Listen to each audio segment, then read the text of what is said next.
Ladies and gentlemen, welcome to Inside the Coach's Office. My name is Tom Murphy Jr., and as always, I'm here with Coach Brian Barnes. How you doing today, Coach? Hey, life is good, Tom. We're just enjoying the weekend and it's warming up ever so slightly. Getting ready for spring and all that comes with that. So it's been a pretty positive day watching some college basketball and just kind of hanging out and laying low and looking forward to talk football with a coach who I know you're going to introduce in a minute, but he's a guy that I've developed a relationship with over the last couple of years. Ironically, um, through social media, but really getting the opportunity to coach with him in our high school all-star game a couple of years ago. So I'm pretty fired up about today's episode. Yeah. Um, and that's who we have today is Coach Ben Avis of Whiteford High School out of Ottawa Lake, Michigan. And I'm excited about this one. Coach Avis is part of a very, very successful program. State champs in 2022, runners up 2023, but Whiteford High School has quite a history of success um, in Division 8. So there's going to be a lot of things to talk about. So, Coach Avis, welcome to the show. Thank you, Coach. Thanks for having me. It's second time I've ever done a podcast, so I'm excited here. That's awesome. Will you go ahead and just tell us a little bit about your coaching background and how you've gotten to this point in your career? Sure. I started out just uh, kind of after I graduated college, the first time I should say. I was just kind of helping out at my alma mater, which is Columbia Central in Brooklyn. I was just helping out and any way I could. I kind of cut my teeth as a defensive line coach, believe it or not, and called some JV offense and did that for a few years and started substitute teaching to help out with the other income that I was getting through just various jobs. Decided I liked it, went back to school and got my degree in special education and got placed at Tecumseh High School. Coached there a few years, coached a year at East Jackson. And then I ended up moving over to Onstead High School with Dan Terraberry. While I was at Tecumseh, I met Al Romano and Todd Teakin and Jason Mensing, who are all great coaches in their own right. And then, like I said, I went to Onstead, ended up becoming a coordinator for the first time, the varsity coordinator for the first time under Dan Terraberry.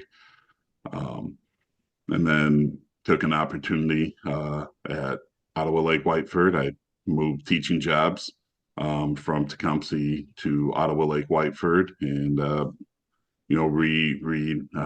what is that? Reunited with Jason and Todd. And when Jason took another job, Todd became the head coach, and I was elevated to varsity coordinator there as well. I mean, Jason will say it. I was like the coordinator, but he called the place, and as the head coach, that's his prerogative.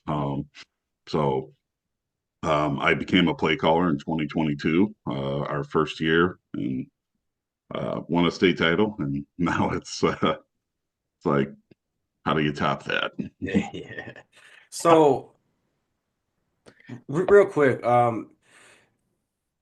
and you're an offensive coordinator. Have you had head coaching experience, or is that something you'd want to do, or are you just comfortable in that role, and that's why you're there? When I was at Tecumseh, I was a head JV coach. So that was, I mean, I'd never been a varsity head coach, no. Um, is it something that, sure, I mean, but at the same time, I look at it as, am I coaching for the right people? Like, am I coaching with the right person? Like, being with Al and being with Dan and being with Jason and now with Teeks. I don't need to be a head coach. I'm very empowered in my role, and when I'm working for the right person, and we have a lot of trust with each other. And there's so many guys that um, friends of mine that became head coaches, and they're like, yeah, it's the worst thing ever. I want to go back to being an assistant. I want to go back to being a coordinator or whatever. So it's one of those things. Like, I'm sure, like, yeah, I'm curious about being a head coach and things like that, but I don't need to be one. As working with Brian at the All-Star game, like I already know, like, our personalities mesh so well. I could be an assistant for him my entire career. Same with Teague. Same with Jason, who's now down in Florida. Same with Al, who just took another job. Like, same with Dan. If he were ever, he's now a principal up in Charlevoix. I don't, if I'm working with the right person, no, I don't need to be a head coach. But sure, it's always something you kind of think about.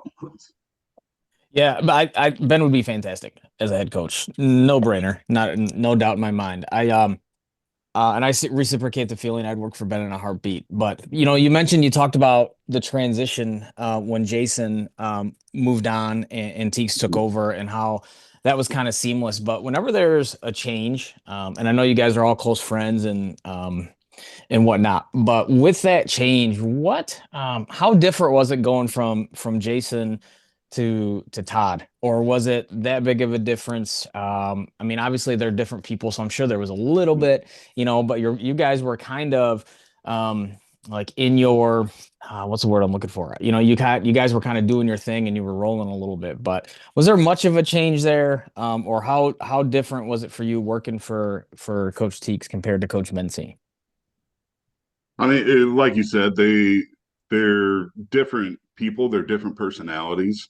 Um, so there were just nuances that were different. Like, Todd wanted to do pregame a little bit different than Jason wanted to. Todd had, instead of having um, an after practice session for specialists on Tuesday and Wednesday, Todd built it into a practice schedule, and we ended up practicing a little bit longer, but not by much. Like, it's um, both Todd and Jason are very thoughtful with their practice planning, and the both of them want to be very, very efficient.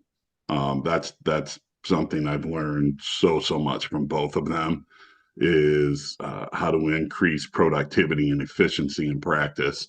Very rarely do we, even in August, do we go over 2 hours on the field. We'll work out, we'll do some film study, a little bit with chalkboard, but I mean, by the end of the season, we're off the field sometimes in that hour 52 hour mark. Not as much this year, just because we were a little younger team, and we needed that time to grow and work on a lot of fundamentals that make you be what you are, be successful. Everybody loves to talk scheme and X and O's, but um, if you don't know how to block, if you don't know how to tackle, you're not going to do that well. And that's something that Jason and Todd both are very, very um, diligent on. And the expectation is that you get that taught. Like, if we're not, if we're not fundamentally sound, we're not going to be successful. It doesn't matter what you do. So it was very seamless. Todd was already on staff, so was I. Yeah, we changed a few things up, a few nuances here and there. We added a few things here and there. But I mean, fundamentally, and what our core values were as a program never really changed. I like that because, like, obviously, kids in a community are used to hearing one voice and one thing a lot, and sometimes when that changes, transition can be challenging, right? But like you mentioned, your the pillars of your program and things that you guys stood for and you believed in anyway, and your values were already there and established. So it sounds like a really good situation. Were there any other coaches who potentially, and you don't have to mention any names, but was there any other coaches potentially that would have were kind of wanted to take over for Jason as well, or was he understanding? Do you think it was probably going to be Teeks anyway? The understanding was it was either going to be Teeks or me, Okay. and um, the guys, many of the guys that Jason had recruited and brought on stayed, um, with the understanding of like, hey, Teeks is there, Teeks is going to take it over. I at that point in time, I didn't feel like I was 100% ready, um, so I didn't even apply. Simply because the other part to that too is I knew Teeks was going to, and the last thing I wanted to have is was some sort of divided house situation. Um, like I like I said, I didn't even apply because I was comfortable with Teeks taking over, and he's done well. I mean, he's led us ever since. Mhm. So, Good. can you talk a bit about the history of Whiteford High School football? Very successful program, and how has that success been able to be maintained throughout the years? I mean, if we're going deep back, Whiteford had a long time head coach before Jason, by the name of Jack Lucky. Unfortunately, Coach Lucky passed during football season. He had been retired for many years, but he was heavily involved in the National Football Foundation. He was just one of those just real salt of the earth guys, and having somebody like that kind of start I mean, it was, I'd have to say 25, 30 years. I'd have to go back and look. So, don't quote me on that.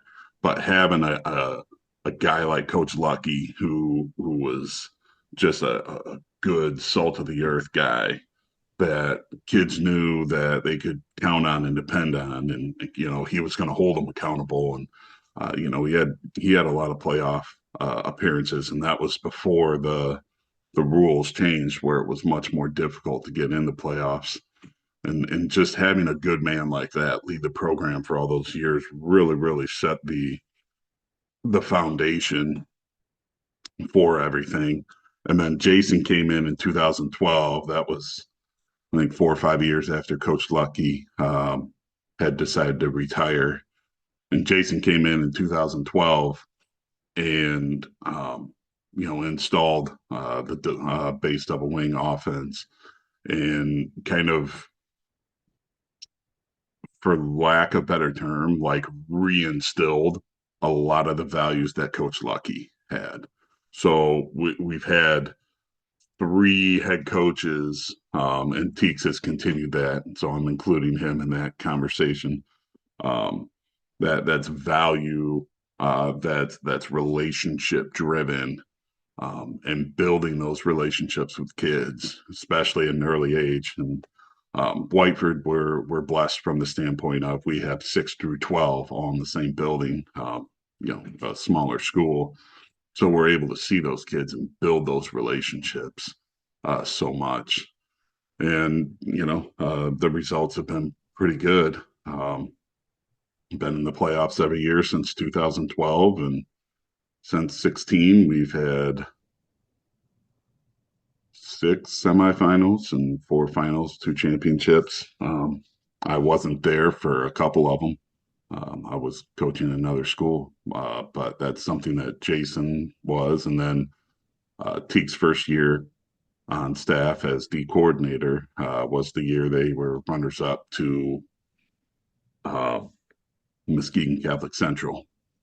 And then the following year they won it. And then 22, 23, you've already touched upon. So it's just, for me, it's having those good people, um, not only lead the program but involved in it. Guys like Bob Ondrovic, who is a Hall of Fame coach, who's been involved in it for a very long time.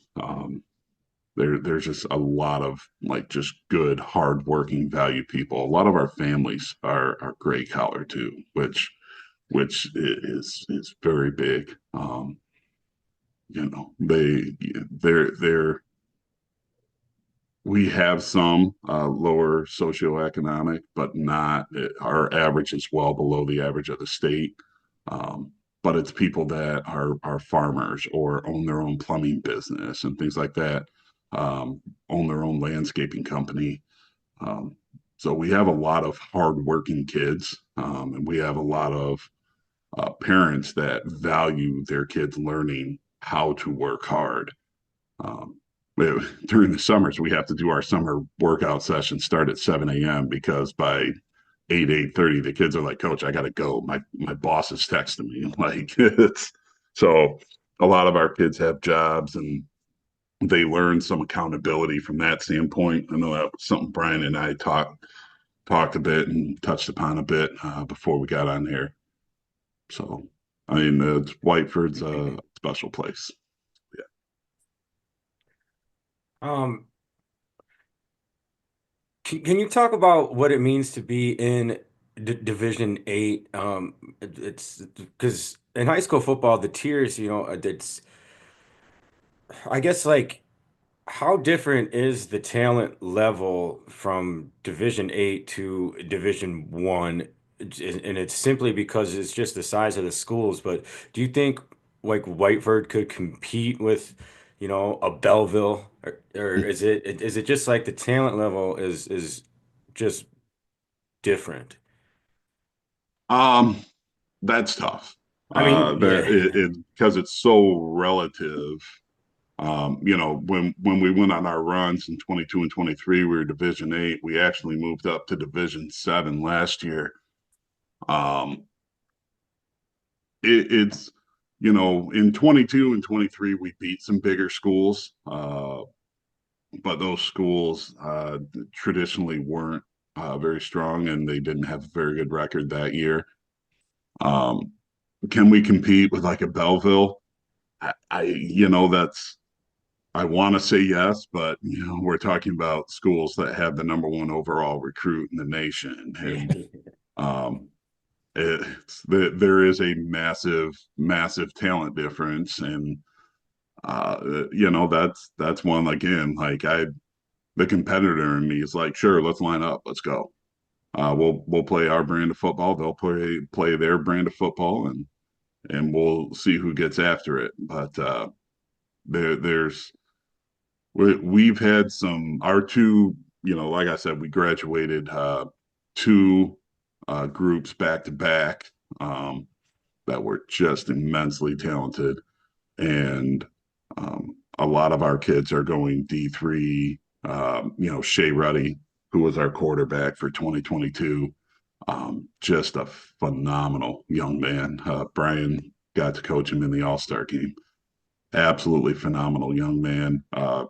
Easily the best player I've ever coached.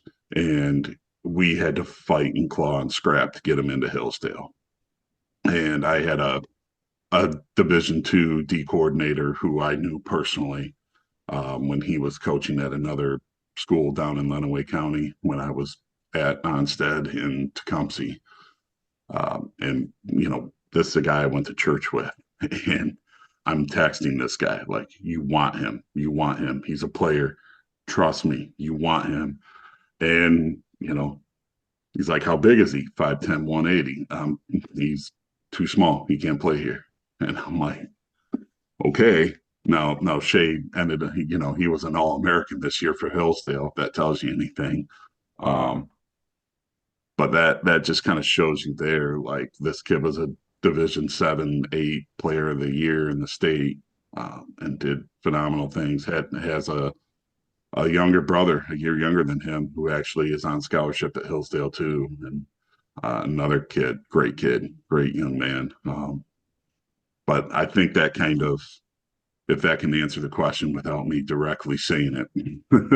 Yeah. You know, there were definitely some kids, like we had some smaller school kids that played in that game who those guys, like, they hold their own. I mean, they definitely hold their own. Like they weren't out of place by any means. I think Shea obviously and Brendan Heisenlater, excuse me, who's now playing running back at Siena Heights, and Yep. he led the state in rushing his senior year. But we actually chose him. Remember, he ended up playing safety for us and made like some plays in the All-Star game, which is pretty wild. Now he's killing it at Siena Heights. Like good football players are everywhere at all levels, obviously, but like like you were saying, you were texting your coaching buddy, like there are just like certain measurables that kids have to meet, before to ultimately like get recruited. Like obviously you're gonna get your anomalies and kids who are just dudes who maybe their frame isn't a certain frame for that level, but like Shea's a great football player. Like and it's obvious what he's doing. He's getting a good education and he's killing it at Hillsdale. But like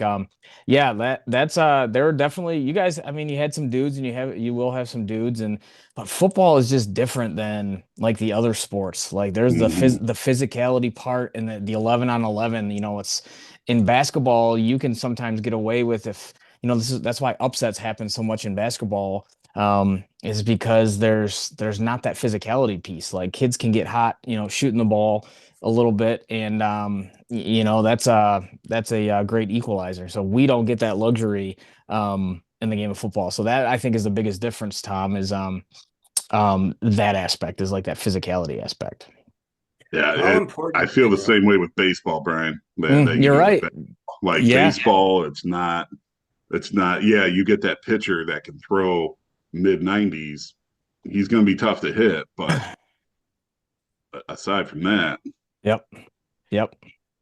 So how important is it to like for you guys? You're in the Division 8. Like, what would it take to go up to Division 7? Because like you guys, if you find so much success in Division 8, is there a want to move up, or is it strictly based off of numbers? As far as like what league you're in and what division you're in? um, I mean that's like I said, in 2024 we actually moved up to Division 7. And pound for pound, I felt like Division 7 was one of the best in the state, if not the best. You had us, and not to be arrogant, but I think we have a solid program. And then you have programs like Ithaca and New Lothrop who didn't even make the playoffs, even though they were a very solid football team. Hudson, who has a well documented history of being very successful. Um, you looked at Millington, who won it, and their running back was an absolute dude. I mean, that kid was something else. You had Monroe St. Mary's, who had a team that were, they've won some state titles, and they had a team that they were really building for. And next year they got a lot of that back too. Um, so I felt, Menominee was part of that group as well. Traverse City St. Francis, Clinton, who's been to multiple semifinals and multiple finals, even if you go back a few more years. Um, so yeah, we did move up to D7. I think our 22 and 23 teams would have competed very, very well. And our team this year, even though they were very young, we had a lot of juniors and sophomores playing. I felt like we competed very, very well. We didn't get really blown out by anyone. I think it's like what Brian kind of touched upon is if you have a good team, you're going to be a good team. In 22 and 23, we beat Ida, and Ida is a very solid program that's seen. They're in the playoffs every single year, and had they not drawn Lumen Christie, Jackson Lumen Christie in the second round in the district finals, I think they could have won a couple more games. They were a very, very good football team this year, but in years past, we have competed and beat them, and we've competed and beat other Division 6 and Division 5 teams. Um, I think it just comes down uh, to do that. Yes, you enrollment matters. Don't get me wrong on that. But how you develop your talent matters, I think, more. So talk to me, Coach. Since the last time we talked, you guys have a big deal, sounds like, for your community in regards to your league switch. And you guys are going to be playing some more teams from Ohio, because you guys are really close to the border, Michigan and Ohio. And so now looks like officially you guys are in the new league, which is, what's the name of the new league you are going in? It's called the track. The track. Okay, so is that like, I assume Toledo, something, Toledo Yeah, it's area? yep, Okay. Toledo athletic area. Yep. Okay. Does that impact, how's that going to impact your guys' schedule? Like, do you guys have some significant built-in rivalries that you're hoping to maintain, and keep playing those guys? Or is that something that unfortunately with your league change is going to impact? Well, the leagues, like, we're not changing per se. We're merging. Okay. So our league, the Buckeye Border Conference, and so the Tri-County Conference, the Buckeye Border Conference, and the track um, are all kind of forming together for football only. So we're kind of merging together. Um, uh, our major rivalries will be intact, especially our one with Summerfield, because they're our small school rival, and things can get a little fun when we play them, if I can put it that way. But the Buckeye Border Conference has schools that's out more toward the Indiana border. Teams like Eden, and Eden's been, very good program for a number of years. They're a five wide, um, Tony Franklin air raid style offense. It's kind Kind, of like Tony Franklin, kind of the way I kind of. like it. Kind of the way Hell I yeah, like it, right? Yeah. absolutely. That's all you. And then there's some other schools that are over there too. Eden, Hilltop, North Central. That's from Pioneer, and then Ottawa Hills, and then uh, as of now, the three TCC schools that are playing 8-man ball. Sand Creek is in the TCC, but they decided to join the Big Eight last year instead of trying to work an independent schedule like unfortunately we had to. When I say unfortunately, it just means like we had some very long road trips. We had two that lasted 3 hours, another couple that were 2 plus. So that'll be nice if you're talking about impacting the schedule, knowing that our longest road trip's only an hour and a half, and we don't have to go 3 hours out to Buchanan. If anybody doesn't know, we're in the southeast corner of Michigan. Um, if anybody knows where Toledo is, we're essentially right across the border from Toledo. So we're tucked in the southeast corner. I actually live in Toledo. Um, so a trip out to Buchanan, who's pretty darn close to Lake Michigan, and then a trip down to Lucas, Ohio. Very good program down there. They're essentially in the foothills of the Appalachian Mountains. So we had some long trips this year. We had to go out to White Pigeon, up to Clarkston, Everest. Um, so played some really tough schools, and it was the challenging schedule. Our schedule will kind of stabilize a little bit with this merger of those leagues. Yeah. How I'm a little confused about how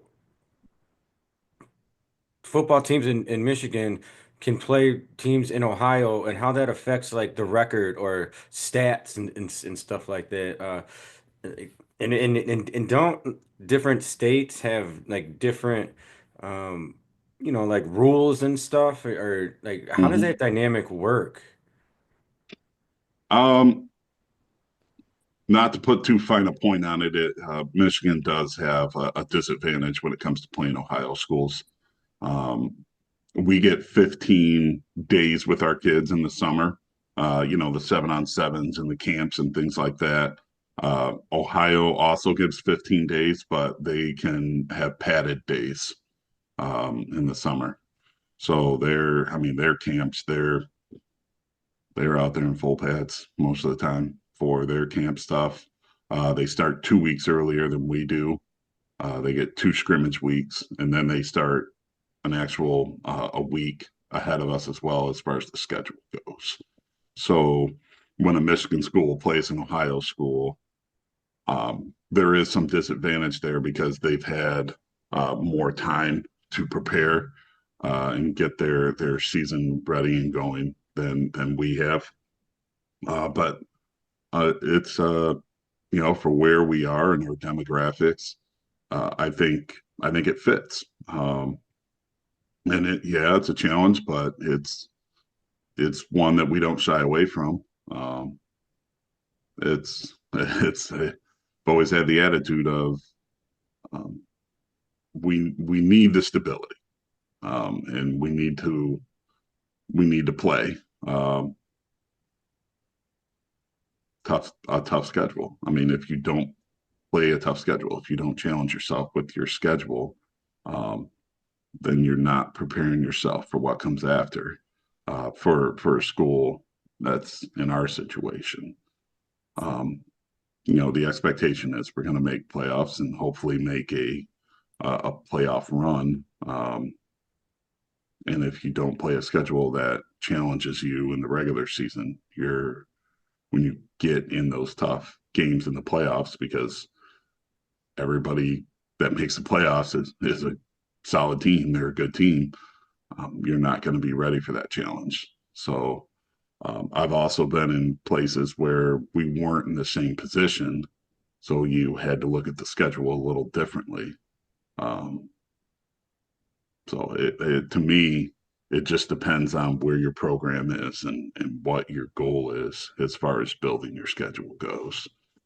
The major thing that we wanted to eliminate, like we only had 3 home games because we had to travel so far, and a lot of schools didn't want to travel to us simply because of the road trip.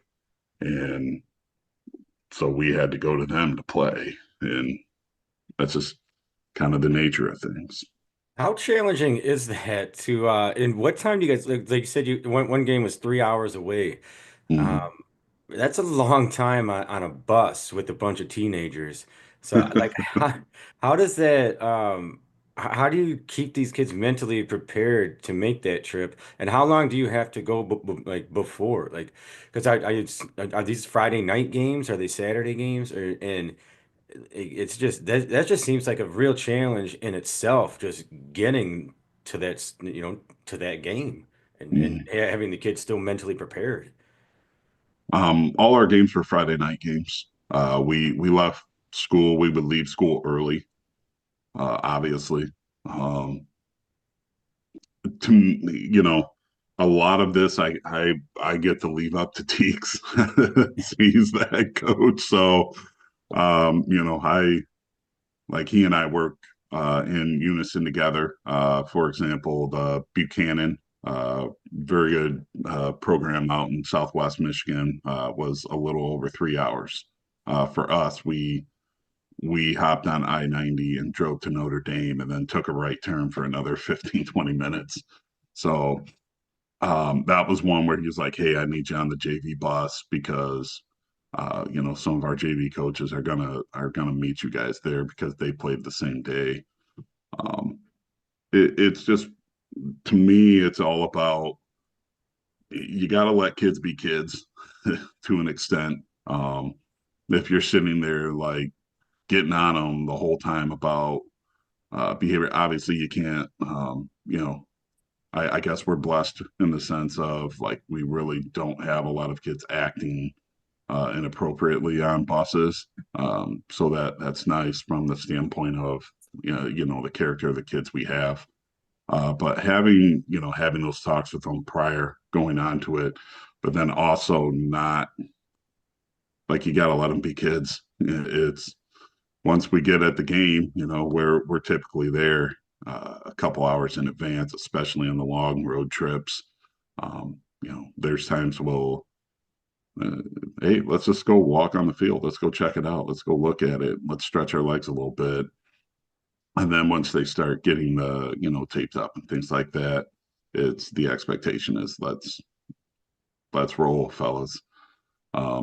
A lot of times we eat either on the bus or we'll stop at like a rest area or something and we'll hand out some Subway or something along those lines, just to kind of break up the long trip. But I mean, a lot of it's just have those talks early, set the expectation early, and kids will either rise to it or um, maybe football's not the sport for them. What do you think, Coach Barnes? What was your longest road trip?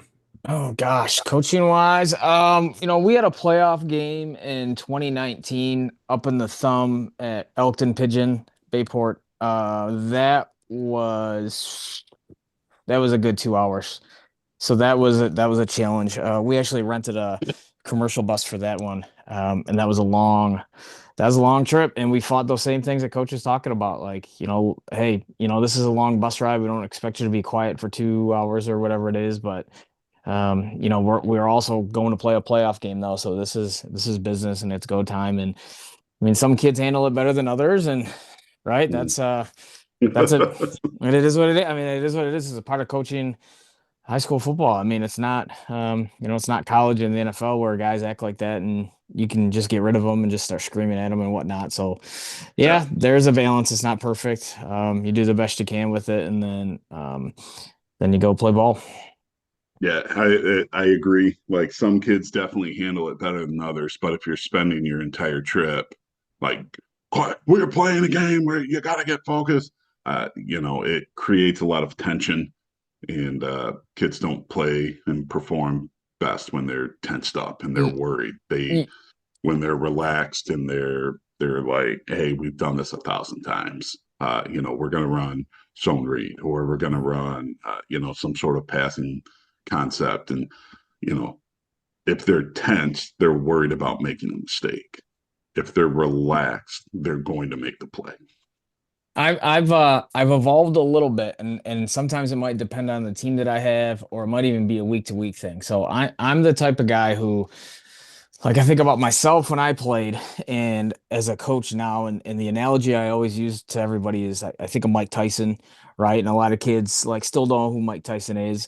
He's the baddest dude, one of my favorite boxers I've ever seen. I'm not into the MMA stuff now, but man, he was crazy, but watching Mike Tyson go to town was something else. And I just said, I guarantee you an hour, couple hours before a fight, like he wasn't laughing, being silly, listening to that music, hopping around and whatever. Like he was ready to walk into that ring and whip somebody's ass. But um, then again, you can look the other way. Like Muhammad Ali was running his mouth like crazy a lot, and he was floating like a butterfly and doing his thing. And so everybody is different. And so there's been times before games where I just tell kids like, you got your earbuds now, you have your own personal earbuds, like you lock in and do what you got to do to get ready. And then there's other times where like this year I had some kids like we would have a good week of practice or something, and the seniors would approach me and say, Coach, can we, do you mind if we listen to some music before the game as a team? And it would go. I said, okay. I said, yeah, I'm down with that. Just know that I am. If this, if I don't think we are handling it, then we're never doing this kind of thing again. And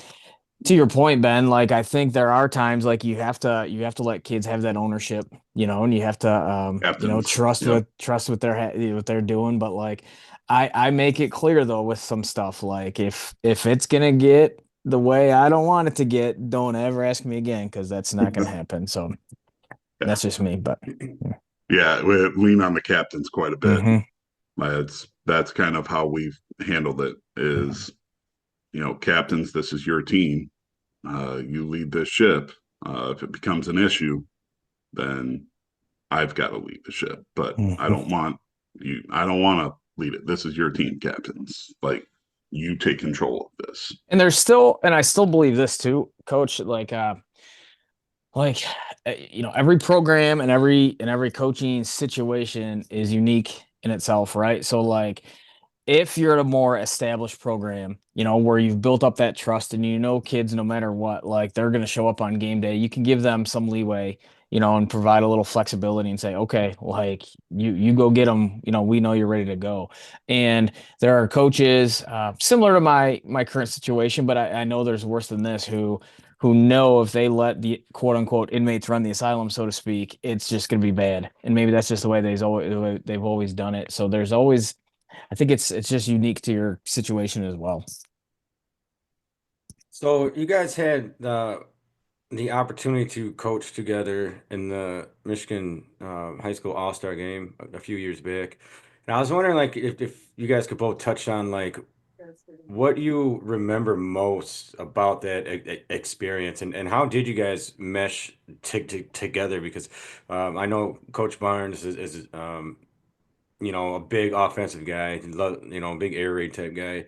And so I was, and you being an offensive coordinator, um, in your own right, with you know, with your own specific offense, how did you guys mesh t together in that experience, especially with you know, it's not like you're coaching your own team. You know, you got kids from all over, so you got to figure out like what you got, you know, so to speak. So I'm wondering if you guys can both kind of just touch on what that experience was like for you guys.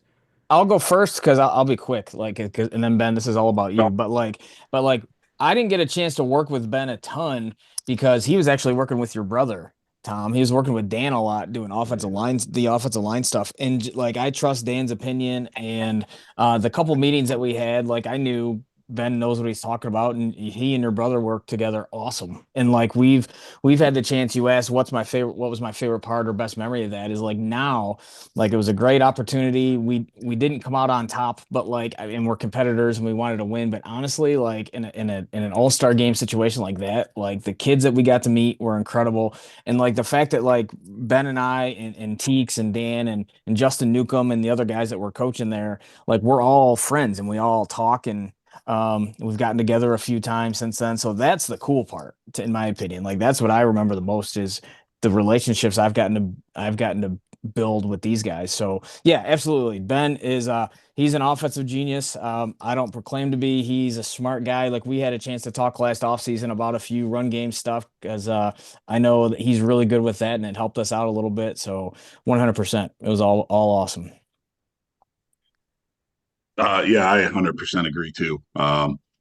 The number one takeaway I got from that is meeting Brian and meeting. I was wondering if that was your brother or not, Yeah. but meeting Dan and Justin Newcomb and some of these other the other coaches that we coached with.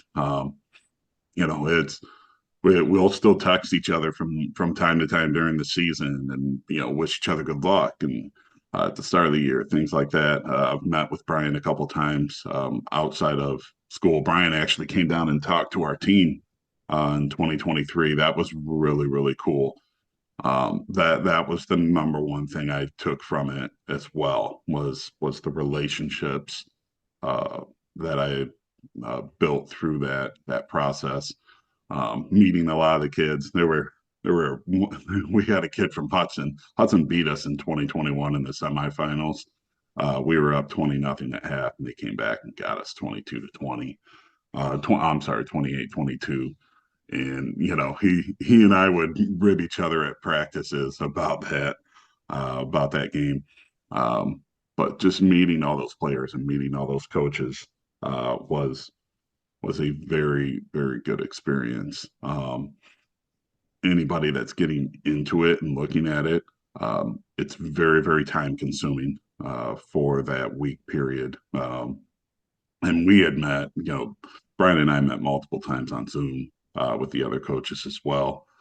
Um, and so it's time consuming from that, but we had some practices as well prior to going to Lawrence Tech, but um, your time at Lawrence Tech is very, very, I don't want to call it intense, but there's not a lot of downtime.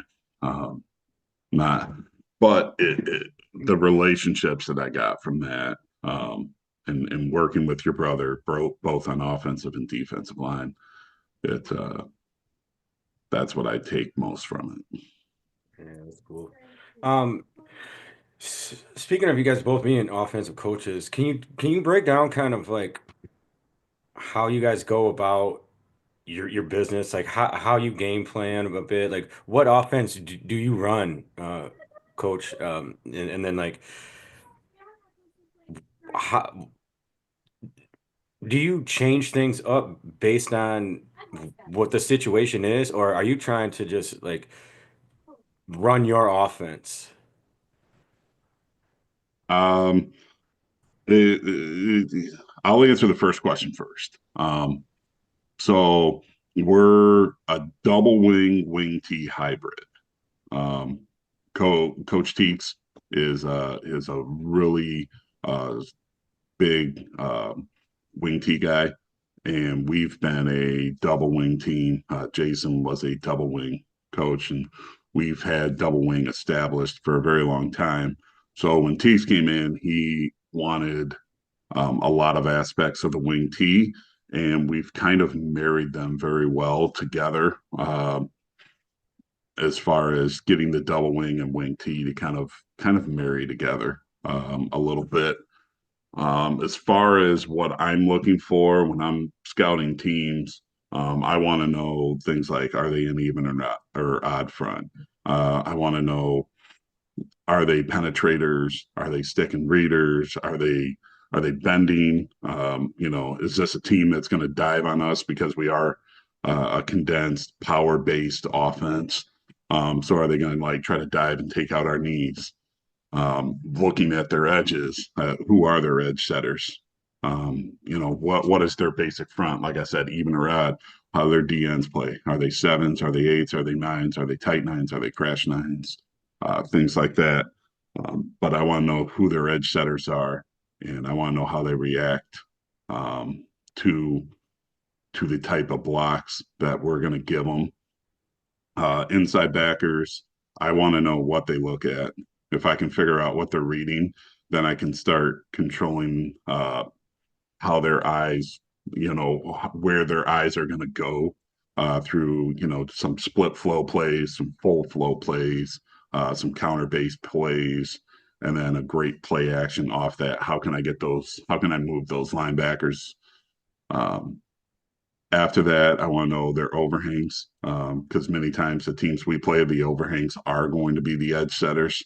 Some, not always, but sometimes. And again, I want to know what are their overhangs looking at.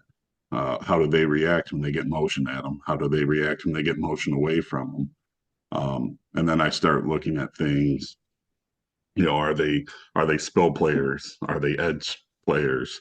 Even as a an overhang, are they the guy that's going to fold inside their D end, or are they going to stay outside? Um, Depending on how their scheme sends them. Safeties, I just want to know, do they spin or not, and how many there are. I look at, are they a single high or double high, and then are they going to move or spin or rotate down, one rotate over? Do they go sideways or do they go down into the alley right now? A lot of that depends on what kind of play action we're going to give that week. And then corners, uh, when we remove them from the box, or in other words, if we split somebody out, uh, what's their Dell like? And I say Dell because it's depth, eyes, leverage. I want to, are they a zone team or a man team? And what's their depth?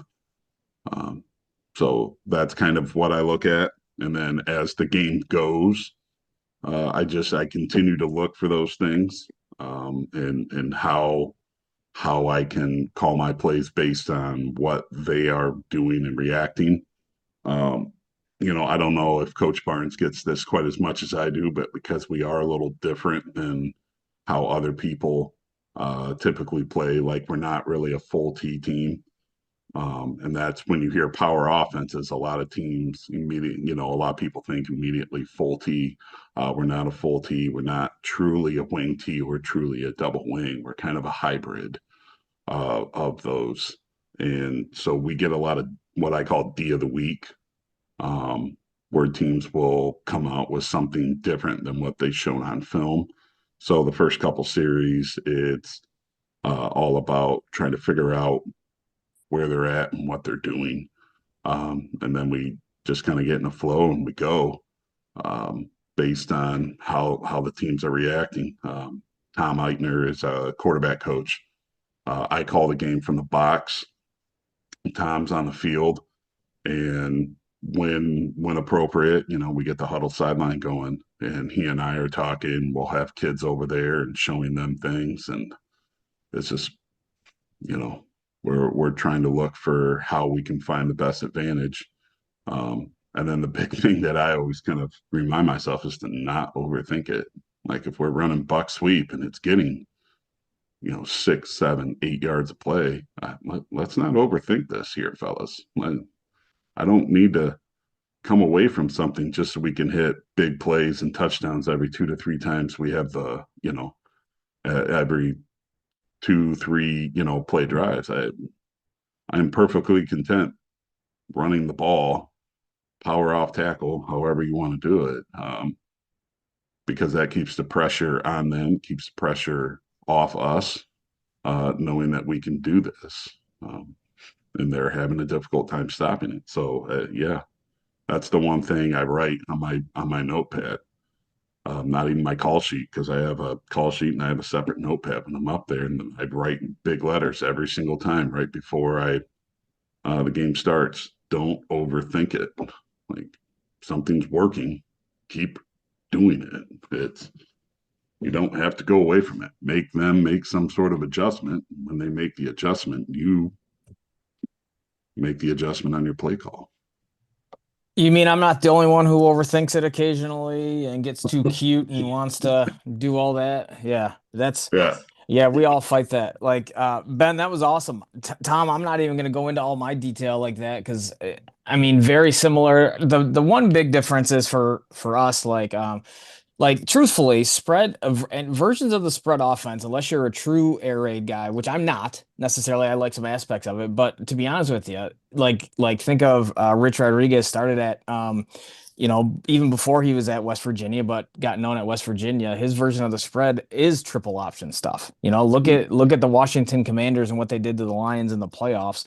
Like a lot of that stuff was all just packaged plays and versions of wing triple option type stuff. So just formation wise, it's a little bit different. So yeah, I did want to touch on this though, because you mentioned it, the defense of the week. That's funny. So for me, so going into this new experience in a new league where we played some bigger schools, I was really curious how different defenses would be that I saw. And one of the challenges that we fought was that we were the smallest school in the league, enrollment wise and physically. And so, coaches aren't stupid. And so they pretty much all season played a 30 front, and just dropped eight, and they would blitz occasionally. But, when you're dropping eight and you're not really physical up front, compared to your opponent, there are some challenges there. And so week 9, we're going to play our rival, Waterford Mott. And I can say this about Chris because we had this conversation, and their head coach who's moved on since then, and I have great respect for. But we go play them, and they were in a 4 down the entire year. So week 9, I'm like, all right, we're finally going to see a 4 down team, and I'm going to be comfortable doing this. We're going to have some advantages. And what happens? We show up, and they're playing a 30 front, and those guys did not rush or play hard at all. And I don't even know, coach, if they had gap integrity. Like we threw a lot of screens, like we were pretty successful the previous couple weeks with screens, and those guys were just standing there waiting for it. And I'm like, you got to be freaking kidding me. So give those guys a ton of credit. It drove me crazy. And we adjusted and did some things a little bit, but we weren't that physical when it came to getting in the red zone, and we had a hard time getting inside the 10-yard line, finishing off drives and stuff. But that's what coaching is, and that's what it is, man. And yeah, I'm glad somebody else can attest to that as well. That's cool. We're getting close to the end here, but there's one thing I definitely wanted to ask you, and that's about winning the state championship, and what kind of pressure was on you as the offensive coordinator in what was a really tight game in one of the most important games, like so you and those kids especially, probably the whole town was, just probably electric, I can imagine. So when the game was close and it's almost like a chess match at that point. Like, and then especially for a guy that's writing down, don't overthink it. Were you overthinking a little bit in the state championship, or how did that work? If you could just talk about that experience a bit. Amazing experience, first off. Brian got to play there a couple of years, just, with his Catholic League championships. And I think he could attest to it as well. Like calling, sitting in an NFL press box, thinking like, hey, the Lions offensive coordinator sits in this seat. Like that's kind of cool. Yeah. One thing I did is I got up there before the team. Me and the guy that I rode with, we got up there probably a good half hour before the team got there. Um, and I wanted to do that just because I had talked to some other people um, that were there and previous years that I knew, and I was like, "What is it like?" And they said, once the game gets going, it's not as bad unless you're in the box. And my immediate like red flag, terrible light came off. So I wanted to get up there so early, just so I could be up there in the box and kind of take it in. And I'm watching, ball boys and stuff run around and people involved with the MHSAA or maybe Ford Field, um, just trying to adjust to truly how high up you are. I mean, you're eight stories, 7 stories, 8 stories up. It is a very uh, ways up there. Um, so that was something I did, and I think that really helped. The other thing that really helped my don't overthink it that year is I talked about Shea Reddy already. Having him at quarterback, I knew that if things were to ever get tight, we were going to call something that he was going to run the ball or take care of the ball, something along that.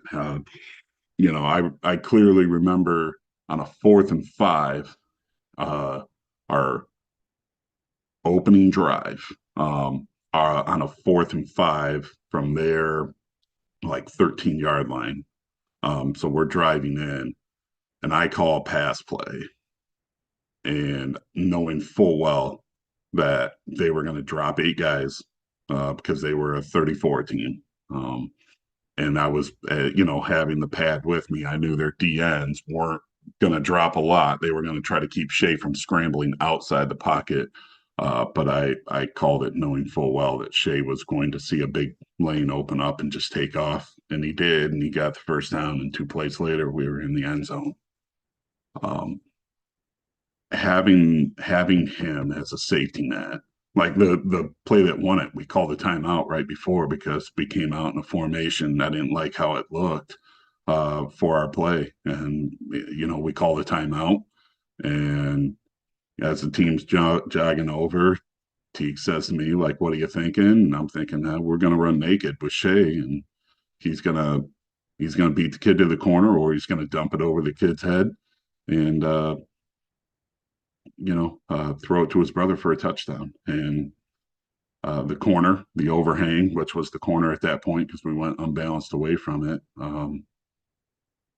he dropped. He decided to run, and Shea he ran to the corner and he got it. And so calling that, like going back to your question about the pressure and everything, you're always going to feel pressure in that. I felt more pressure in 2024 calling offense than I did that year. Um, so you're always going to feel some pressure when the game's on the line like that in the state title game. I'm not going to lie, like yeah, there's some pressure there. Like let's be real here.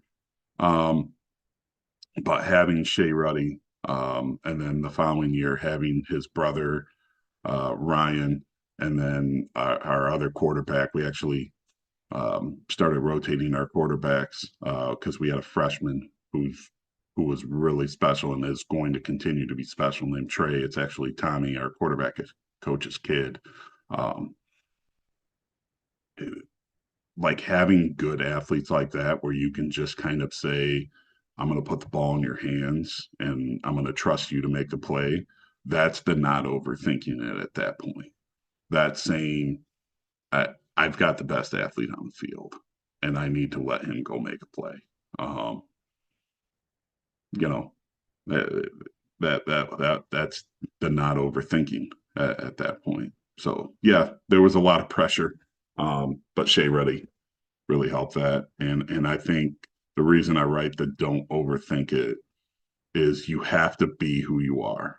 Um, you got to run what you brung, and you have to do what you fundamentally can execute and execute very, very well.